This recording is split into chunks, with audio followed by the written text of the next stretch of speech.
It was a back-to-back split for the Toronto Maple Leafs, who had some good and some not so good.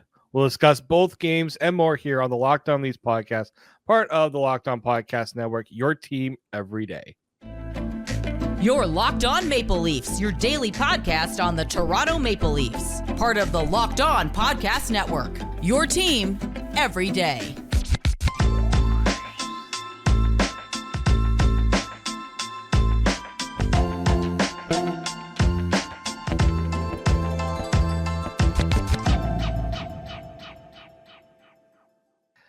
Hello, and welcome to the Locked On Leafs podcast. Everything Leafs here. David Morassutti. Joined with me is James from Offside Hockey Talk. Mike DeStefano will be back for the next episode. He's on his way back home from his vacation, so he will be back soon. Just a reminder that today's edition of the Locked On Leafs podcast is brought to you by Game Time.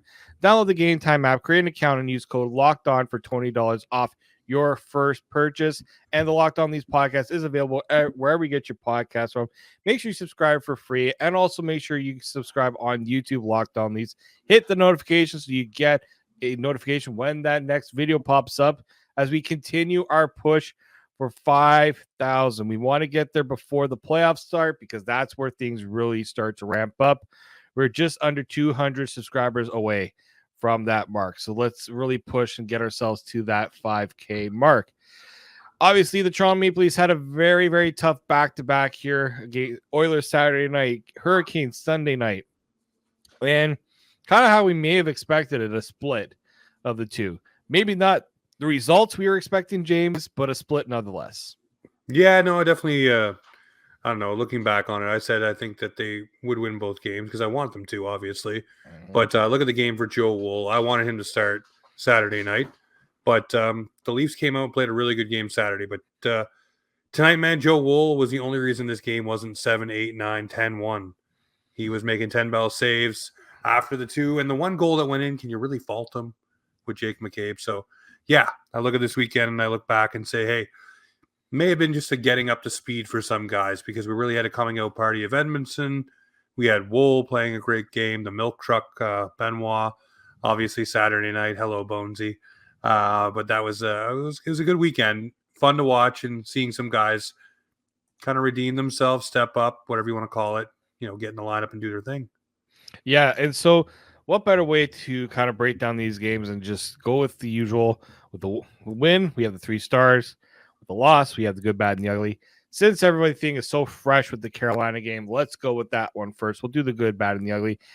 I think, as you kind of just said, your good was Joseph Woll because mine is the same. Yeah. Like that game there, the only reason why the Leafs had any chance of winning or even being in that game was because of Joseph Woll. Okay. This guy here, it's been a tough season for him. Okay. Nobody's really anointed. Like some people believe he is the future.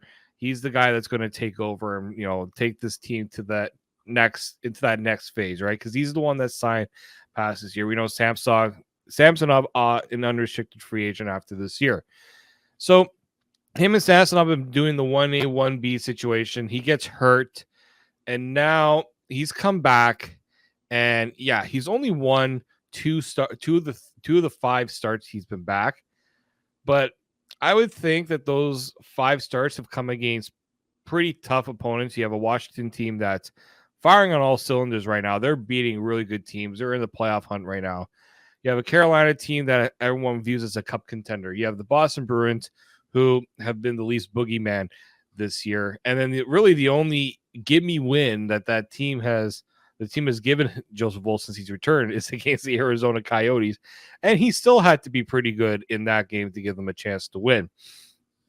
What tonight showed, though, is when the Leafs are not at their best, I'm more confident that a Joseph Woll can keep his team in a game. Yep. Okay. You're contrasting him and Samsonov. Samsonov the night before against Edmonton, he had to be very sharp. He was very good. And the Leafs gave him a pretty good cushion with a 4-0 lead. And then things started to tail off once the Oilers were getting those power play opportunities and things like that. We'll go over that in the next part when we go over the Oilers game. But I want to bring up one note here about Joseph Woll. The Leafs, since he has come back in those 5 games, have only scored more than 2 goals in one of those games. That was against Washington, where they pounded them 7-3. It was actually also the easier night in terms of the shots he faced. He only faced 21 shots in that game. All the other games, Carolina, they scored 2 goals. Boston, they scored 1 and 1. It is very hard as a goaltender to win games when the margin for error is so slim. And to me, that's, I think, it's unfair to Joseph Woll to put him in those situations. Yes, you want to see him steal games, but he can't be asked to steal every game. And to me, yeah, and I know some of those have also been back-to-backs and things like that, but the Leafs have not given the support to Joseph Woll since he's returned that I think he deserves. And tonight is that pure example of, you know what? I hope the Leafs gave him all the kudos because that was the reason why that game was ever close. All right, let's go with the bad. There's a lot of bad. What's your bad? My bad is Sheldon Keefe. Ooh. Bad lineup decisions. You come off a very spirited win that everybody is pumping your tires for the way you played, the physicality, the shutting it down, the smart defense, the smart lines, everything you did against a high-profile team like the Edmonton Oilers, and you go and you bring in a guy like Brody who's had issues, a guy like Lyubushkin who just came back from injury, and the team's riding this high, probably emptied their tank. Why not let the unit that did it last night do the damn thing again? Obviously for me tonight, Tyler Bertuzzi still looked to step off. Maybe just let him have an extra day and rest up and keep Revo in the lineup. But for me, I look at it and say, Sheldon Keefe. It's got to be Sheldon Keefe. Because why do you change up a winning recipe? Especially after last night when everybody is riding a mile high. I don't get it. And a guy like Benoit would have been perfect tonight. When this team was sagging in the first and second period, I put it out on Twitter. I said, you know what? Oh, a big hit from Benoit would go good right now. Oh, wait, he's not playing. You put him in the lineup, he has a big hit, or he blocks a shot, or he does one of the many Benoit-esque things that he does, and it feeds the energy to this team. Sometimes you need that. It's not even the physicality of Benoit. It's also his skating, his ability. Yep. He's willing to move the puck up with his feet, which if you saw the way the Leafs were moving the puck tonight, that wasn't really happening. They were sluggish. And the passes were not connecting at all. No. That was kind of my bad, is how out of sync the Leafs looked. And look, bringing in, basically interchanging 3 guys in the lineup, sometimes we'll do that, especially on the blue line. You change 2 of your pairings because you're bringing in, hey, look, Lyubushkin, I think, I can see why bringing Lyubushkin back, they got to get him going. They want to get that right shot in. Man, but talk about getting Connor Timmins going, though. Connor Timmins looked great last night. He was walking guys, tiptoeing the blue line. He's forwarding the puck. He was doing and jumping in on the rush at the right times. I don't know, man. I liked what I saw from Timmins last night. Small sample size on a return, but man, he was something. He was a shot in the arm for sure. And then you look at, Brody coming in for Benoit. And I think the panel kind of broke it down perfectly. This is a veteran, and look, you can actually talk about this with the Sheldon Keefe and your point of him being bad. This is a coach that's trying to get a player going, and right now that player is not really justifying or giving the coach a reason to play him. And his quote, now I haven't heard the quote yet, but basically asked about how TJ Birder was. He basically used the word fine. He said fine. You never want to hear a coach say fine. And look, I kind of want to hear how he said it versus reading it on X. Of it all. Yeah. Right? I want to hear what more he had to say about it. It doesn't give you the full picture. But it is also very clear that when you look at the way that McCabe has played, and actually he's gonna be my ugly for tonight. But I felt like this Leafs team was just out of sync in a lot of places. They were trying. they were cheating at times. You can't cheat against the Carolina Hurricanes. They work hard. They make you have to actually work for your chances. And that's what happened in the third period. It was happening midway through the second too, where you saw some turnovers, kind of created chaos for the Hurricanes. That's because of effort. Yep. Right. And I got a little rant about effort that we're going to bring on. I'm going to bring into the later part of the show. But to me, again, the changes to the lineup, I get it. Back to backs, you want to that's when you usually should make some changes to the lineup. But it felt like things just were not working well tonight. The ugly for you, sir. The ugly's Nick Robertson. I don't care what anyone says. I'll beat this drum until he's not in the lineup, and I don't dislike the player in the organization. So for everyone that keeps coming at me over on Twitter saying that I'm running this guy out of town, no, I don't like the fact that right now his game does not translate to high tempo, high intensity hockey. He was not noticeable last night against Edmonton, and tonight there were multiple issues with this team with him on the ice, whether it's bad passes, trying too much, the batting the puck out of midair and smacking someone in the face with your stick, leading to a power play, taking away time for your team to go on the attack yet again. It's Nick Robertson, man. It's just so many little things in his game that are frustrating me right now. And I understand the coach is also trying to pound a square peg into a round hole by making him play on a third and fourth line role, where that's usually a checking forward spot or a bigger forward spot, not a fancy offensive guy like we all peg Robertson to be. And again, if he has a top six role, maybe he excels. But for me, this guy right now is not it on your third and fourth line. Bring me someone with some juice and jam from the Marlies. I want another McMahon. I want another Dewar. I want another Gregor. I want a guy, even Gregor, he's not doing much, but he's doing more without the puck than Nick Robertson is. And Nick Robertson, to me, is the issue right now. It's just the small plays that aren't clicking that are costing big the other way. And there's no way around it. You can't tell me that because he scored a goal, it erases all that. He scored a goal, maybe that gives him an inch for next game. But I think the second someone's back, he's the guy out of the lineup. I think with Nick Robertson, we've said it before that he's not suited to play on the fourth line. Third line, he's got to be with some offensive guys. Like he's had the most success with a guy like JT. Tonight, he scores because Austin Matthews sets him up for a goal. Mm-hmm. That shot is why I believe the team wants to have him in the line, because he has that ability to, puck on your stick, score. But for Nick Robertson, yeah, he's very limited in certain, in the other areas, right? He takes that stupid penalty where, again, why are you trying to knock a puck out of the air like that? Doesn't make any sense, right? At all. Yeah. And then you have a moment there where, he's not providing those other things I think you need, in the role that he is expected to play. And so, yeah, I can see the frustration there. He's trying as well, like in the offensive zone, to do the quick twitch moves as well, or even in the defensive zone to fake guys out. It's like, Nick, just make the simple play, man. Yeah, get the puck off the boards and get it out of the zone. Or if you're in the zone, just look. You're not Matthews. You're not Nylander. You're not Marner. I know you aspire to be these players, and you were able to do this in junior and even in the Marlies, but it does not translate to the NHL for you yet. So learn your way through by making the smart plays.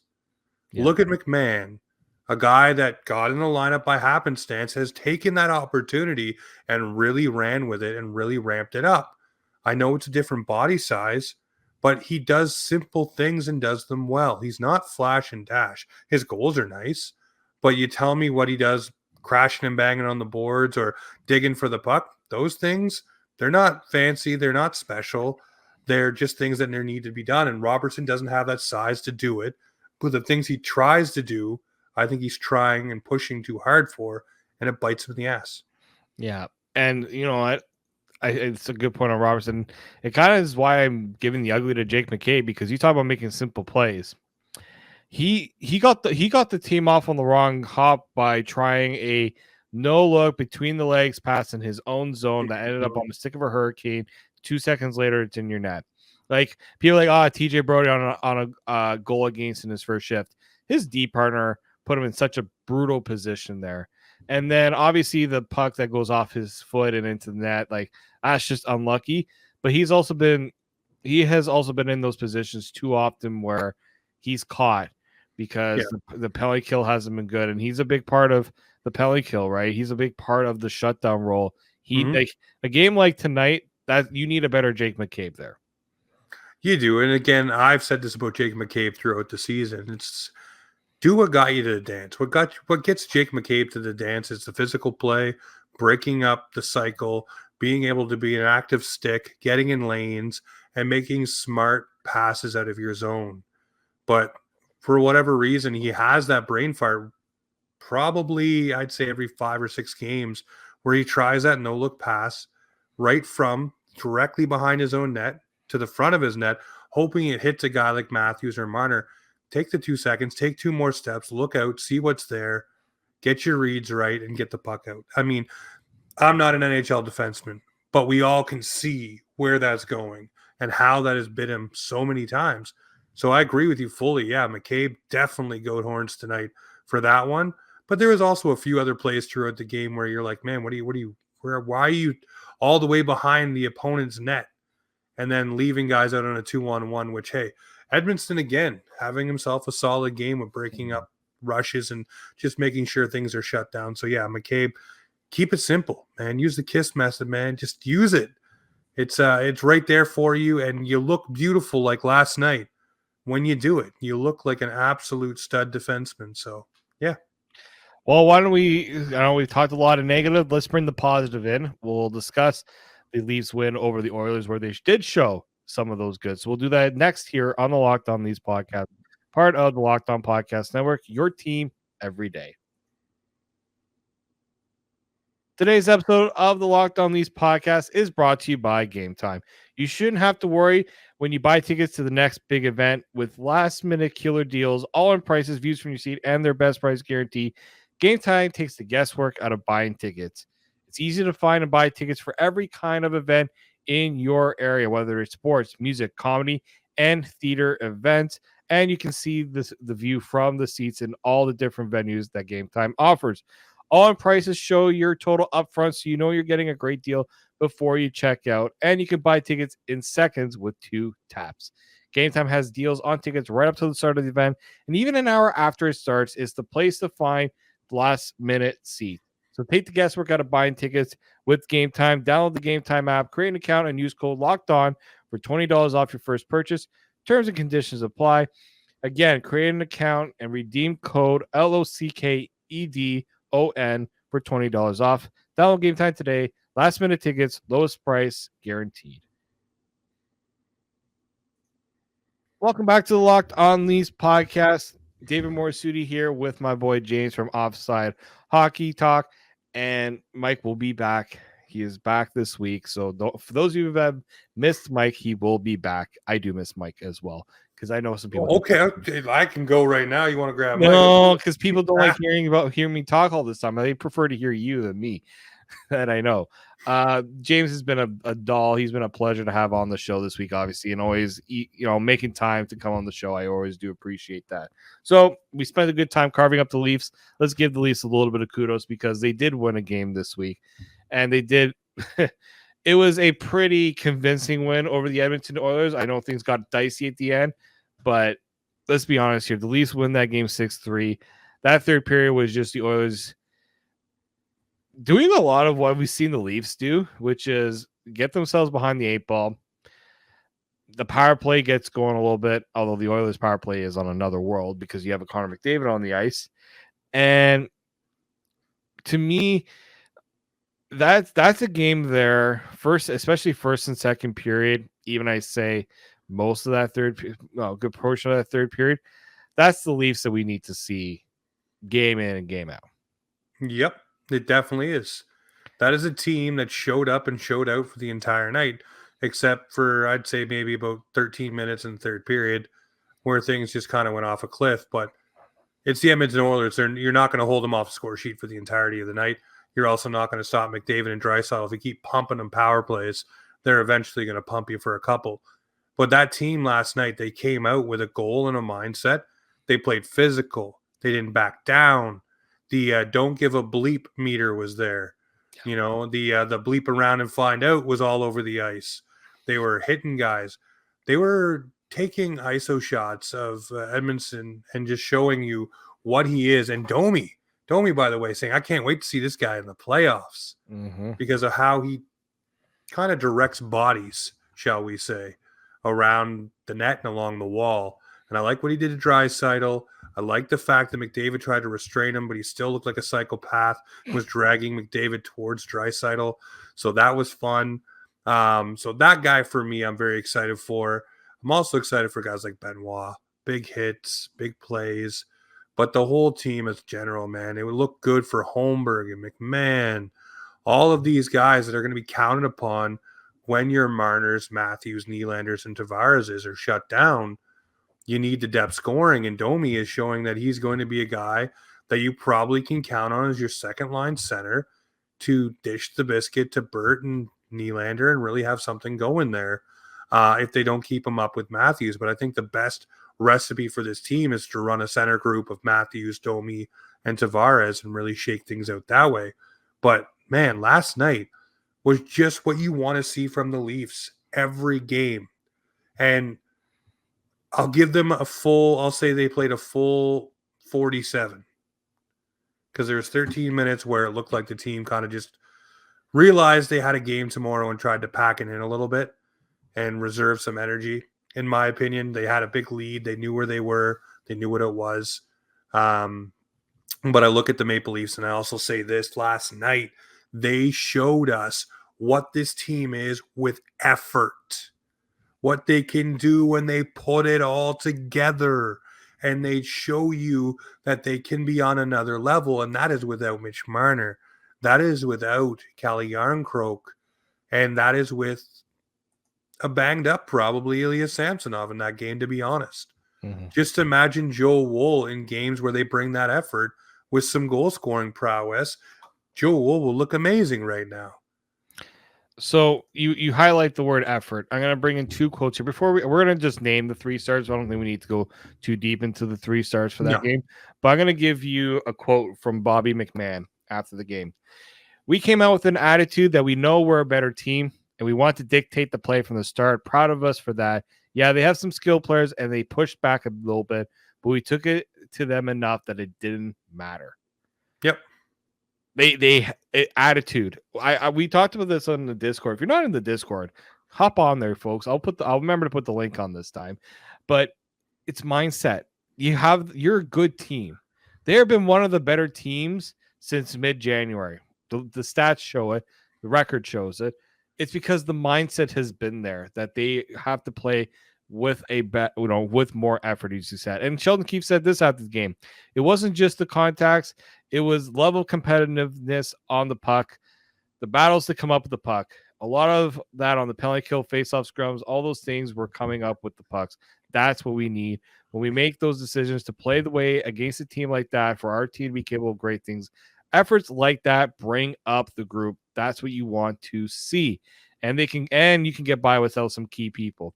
Effort has always been the thing. And that there was no effort in the first good part of that game against Carolina. There was a lot of first 2 periods, there was nothing to me.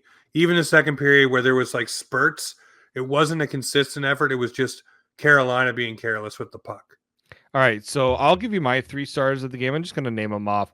Edmondson, as you said, he set the tone. He pissed off the Oilers by throwing body checks, cross checks, just making life miserable. Max Domi, I thought the attitude he brought, there's still the deficiencies defensively that need to be worked on, but it's the other things he does offensively, the fights, the other things that got the Oilers under the Oilers' skin. He truly did bring that. And obviously Bob McMahon. I think that guy has really he's added, again, when you talk about what the team needs to add at the trade deadline, Bobby McMahon took one thing off the list, and that is that power forward guy that will go to the net and be good defensively too. He's very underrated defensively too. I don't think people give him enough credit. I wonder if he was in this the lineup the whole season, if this guy would be cracking the 20+ goal plateau. I think he definitely would be. A lot of people are kind of like grasping their pearls when I said that. I'm like, well, it's not that far fetched. Not if he's playing better than like I say, you can't just put this guy on the fourth line for 8 minutes and hope he's going to do something. You put the minute he was with JT or the minute he was in a more significant role, you saw it, right? And to me, that's coaching. Put your players in the best position to succeed. That's what's going on with Bobby McMahon right now. I say that all the time. Well, listen, I'll run through my 3 stars right quick. It's Edmonston, it's Simone Benoit, and it is Martin Jones. And I say that because he comes in the third period in a very, very bad spot where Samsonov goes down, and we'll talk about him in a minute. But comes in, he holds the fort good enough to keep it far enough apart that it doesn't become oh my God, this is Carolina last weekend 2.0, where they're up by 2, and then all of a sudden the team storms back. It could happen. We've seen it happen at least many times. He made a couple of good saves, and the team kind of, collapsed around him to keep that puck from where it was. But kudos to him coming in against an Oilers team that was turning it on in the third period. They definitely were. They were looking to find their afterburners and get it done, and he held the fort, man. So he gets my 3rd star. Yeah, we're going to get into the Samsonov injury and kind of how things look going forward with that. But yeah, Martin Jones, like the guy has basically just asked to be on the bench so that the other goaltender doesn't have to dress and do all that other stuff. And he gets thrown into a game like that. Yeah, he got helped with the post on one of those. But I always commend goalies who come into those situations. So kudos on Martin Jones. High chance for an injury on his own record right there, too. Exactly. Coming in cold. Exactly. So good on Martin Jones. I think some very deserving 3 stars there. I'm glad we had a little bit of differences with ours. All right, we're going to get into the week ahead, what we're going to be locked in on, plus Ilya Samsonov. What does his injury mean for this team and how the goaltending might shake out a little differently if he's out for a little bit longer. We'll discuss that next here on the Locked On Leafs podcast, part of the Locked On Podcast Network, your team every day. It's the halfway point, or for most of you, it's near the end point of the season. And Toronto Maple Leafs fans, obviously you want to see this team hit all the highs whenever they're on the ice. Regardless of where you are in the current standings, I want to remind you that you could win big by playing daily fantasy hockey on Sleeper, the official daily fantasy app of the Locked On NHL Network. Sleeper is our number 1 choice for daily fantasy sports and especially daily fantasy hockey, because with Sleeper, you can win 100 times your cash in daily fantasy hockey contests. Obviously, right now, Mitch Marner's not on the ice, so you can't really take advantage of, but maybe you got a Bobby McMahon that's giving you some good points right now. Maybe you're looking at Zach Hyman. Shout out to Zach Hyman, 50 goals for him. He's probably a guy maybe you're getting on the Sleeper app, and he's winning you some cash. Because all you have to do is pick whether studs like McDavid, Ovechkin, Crosby, Matthews, McKinnon record more or less than their Sleeper projections for things like goals, assists, saves, plus, minus, and more in a given game. To win 100 times your bet on Sleeper, you need to correctly predict the outcome of 8 player stats. You heard me, Leafs fans. You can win 100 times your money playing daily fantasy hockey with Sleeper. So start paying attention and nail your picks so you can start winning big. Use promo code LOCKEDONNHL and you'll get up to $100 match on your first deposit. Terms and conditions apply. That's code LOCKEDONNHL. See Sleeper's terms of use for details and locational availability.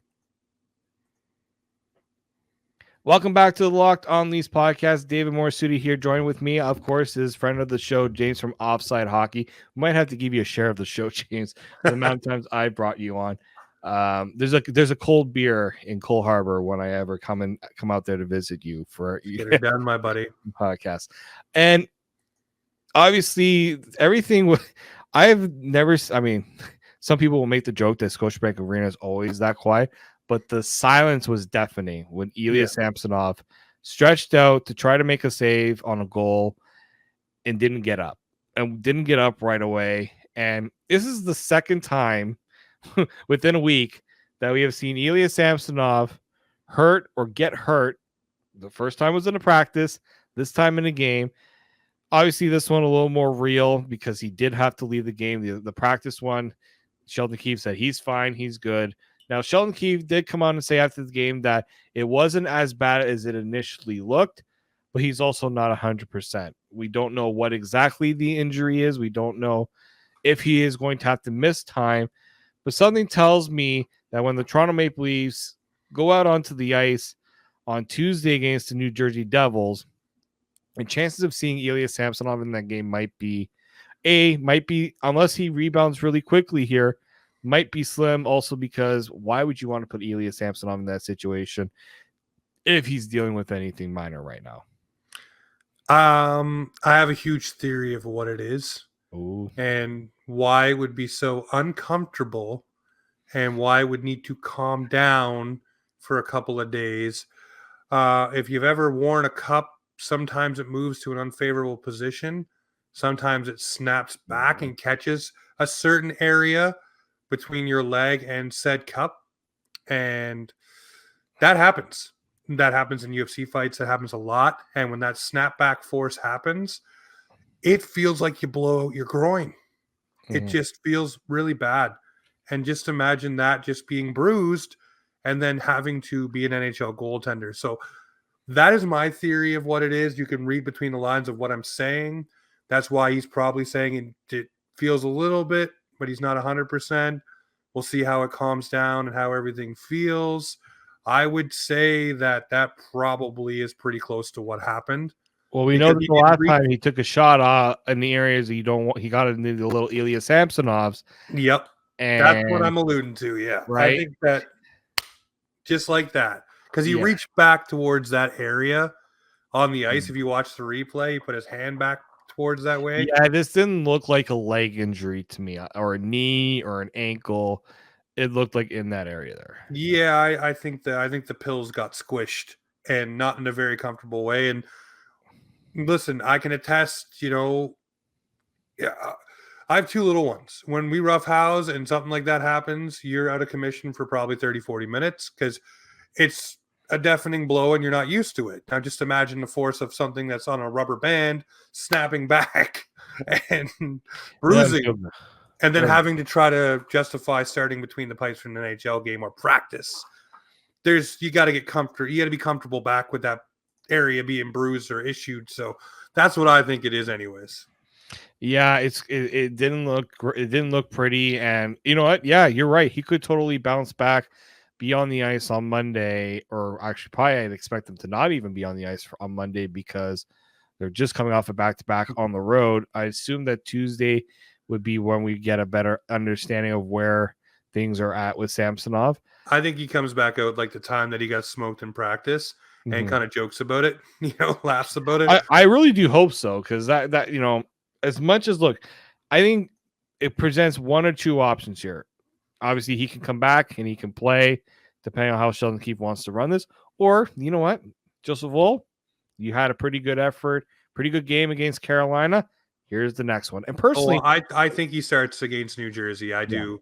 And I think you give Samsonov just the extra time to walk it off, so to speak. Yeah, he needs to walk. Yeah, to give him that opportunity. And look, the Leafs have 12 games left in the season. You can go with the split 6-6. You might even give a guy, a little bit of run, a few couple games. I think goaltenders definitely like a run of 2 or 3 games just to kind of see how they bounce back after a win or a loss. But, Sheldon Keefe feels like he's got a plan, but the plan can change. Ilya Samsonov can go down. Knock on wood, Joseph Woll also doesn't go down with something because, you never know. Goaltenders, it could be a snap of the finger and things can change. I am knocking on wood as I kind of say this to make sure that none of this actually does happen. And you're putting a whole lot in the universe. Yeah, I'm sorry that I'm bringing on this, and if it happens, you guys can totally come after me. The playoffs, and David's like, let's just bring on. James is going to be blowing up my mentions if things happen before the playoffs. Oh, I will tag you immediately. Don't worry, James. Matt Murray is just waiting in the wings, just waiting his chance to come back for another Conn Smythe run. Could you imagine? I wanted to point something out here right quick for the Maple Leafs too. 6 of their last 12 games are within the division. So in the Atlantic Division, they also have 2 against the Lightning, who are trailing them by 6 points right now. So those will be very mightily weighted games, I think, down this little rush. Another little tidbit here at the end. The Leafs have not lost more than 17 road games with Sheldon Keefe. as the head coach, and they're at 17 now. Interesting. Or 17 games, sorry, not road games. Yeah. So yeah, exactly. And so looking down the stretch here, obviously we're bringing up kind of the teams they're going to go up against. You got the Panthers a couple of times. So you can kind of split those ones off. 2 against the Lightning. Again, you can kind of split those ones off, give each guy one of them. You got the Red Wings, you got the Capitals. Those teams have all one thing in common. I guess you could put the Devils maybe in that conversation too. Yeah, we could probably put them in that conversation. What those teams have in common? They're either in a playoff spot or in the hunt for the playoffs. Capitals just whooped the Islanders. The Jets. Really good team. The Devils just whooped the Islanders. The Lightning have found, their game and are in a playoff spot right now. And I likely expect, unless Detroit wakes up and plays better, which I don't know, 3-7 in the last 10 doesn't give me a lot of confidence in that. This is a perfect time for the Leafs to really start to snap out of some of these things that have not been going right for them and right the ship a little bit. And we're talking a lot about the goaltenders and what they need to do and trying to figure out that situation. I think the blue line, the penalty kill, chemistry up front, a lot of things Sheldon Keefe should be working on over the next 12 games here. No, there's a lot of things they should be working on. One thing you need to work on right now is continuity. You want to be flowing. We talked about it last night, how that effort was great. You want that kind of flow going towards the playoffs. So, Mitch, whenever you're getting on the ice here and joining the squad again, get here quick because we want it before 3 or 4 games before the playoffs start. Calle Yarncroke, I don't know when he can come back. I think it is towards the middle of April that he can come back. I think the 12th is the target date there. So hopefully he is back and up to speed before this team really, gets going to where they want to be. But for the blue line, for me, figure it out. Figure out who your 6 are and who your extras will be. For me, Benoit needs to be in. I want to see a little bit more of a run from Timmins. What is under that hood?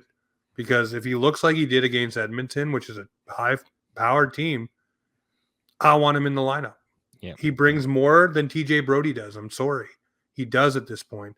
And Brody had a fine game, but when you're able to also move the puck, but also be a little bit physical and also be able to break up the cycle and do the things that Brody does, but add that extra little bit of flair that Timmins can add, I'm in for it, man. I'm in for it. I need it.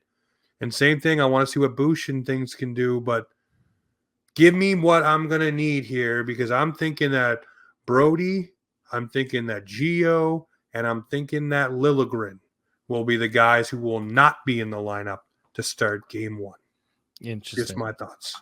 I actually thought Liljegren played well against Carolina, but again, if you're going up against a Florida and a Boston, I can't wait to see how Liljegren plays against Florida because those more physical teams give him fits. So I want to see how that all goes there. So he was a little rough and tumble this weekend. I'll give him a credit. Yep. The effort was there from him. I'll say that. So we'll see if that effort continues and see if he's turning the corner here because I think they do need him to be at his best. But we'll see if that happens here on the Locked On Leafs podcast. Next time we will be previewing and we'll get you set for the week ahead.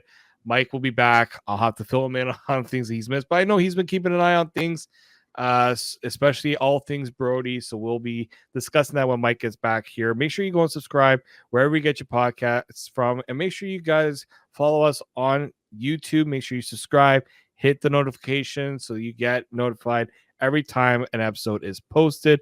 And once we get to 5K, we are going to be giving away a jersey. So make sure you guys are all subbed up there. Until then, keep it locked right here on Locked On Leafs.